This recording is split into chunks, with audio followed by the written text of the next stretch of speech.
நேற்று ஒரு வீடியோ பார்க்குறேன் நண்பர்களே. ஆர்சிபி ஃபேனா எந்த ஒரு வீடியோ பார்க்கக்கூடாதோ அந்த வீடியோ பார்க்குறேன். என்னடான்னு பார்த்தா ஜித்தே சர்மா ஒரு வீடியோ போடுறாப்புல, நோட்டில் பேனா வச்சு எழுதுறாப்புல, don't worry back to back வின்னு அப்படின்னு சொல்லிட்டு. எப்படி இருக்கும் பார்க்கும்போது எங்கள் ஒய்யாளுங்க வேறு கூஸ் பம்ஸ் ஆகுது. Back to back second win அப்படின்னு சொல்லிட்டு. போன வருஷம் வந்தான் தலைவன் கடவுளின் பிள்ளை மாதிரி வந்துட்டு கப் அடிச்சு கொடுக்குறேன், டோன்ட் வரி ஜித்தே சர்மா ஹியர் அப்படின்னு சொன்ன மாதிரியே வந்துட்டு கப் அடிச்சு கொடுத்தான். போன வருஷம் ஆர்சிபி கப் எடுத்ததுல பாதி காரணம் யாருன்னு கேட்டா ஜித்தே சர்மா தான்.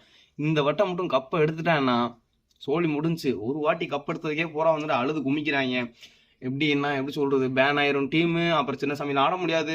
எம்மிட்டு போச்சு ரயிலே பேசுனீங்க எப்பா. இதே மாதிரி எழுதி கொடுத்துட்டான், திரும்பியும் கப்பு மட்டும் அடிச்சிட்டோம்னு வைங்களேன், என்ன செய்ய காத்திருக்கான்னு தெரியல. பூரா அழுது செத்து தொலைஞ்சிருவாங்க. இப்போ வந்துட்டு பூரா ப்ரோமோ வீடியோவில் அழுக ஆரம்பிச்சிட்டாங்க. காத்துனுங்கிறேன், அதுக்காண்டி தான் ரொம்ப காத்திருக்கேன் நண்பர்களே. ஆர்சிபி ஃபேனா வந்துட்டு இவ்வளோ வெறியில் காத்திருக்கோம். பயங்கரமான மேட்ச் காத்துனுக்குது. ஊரே இப்போ ரெடியாக இருக்காங்க நம்மளை போடுறதுக்கு ரிவெஞ்சுன்ற பேரில். பார்க்கலாம் என்ன நடக்குது.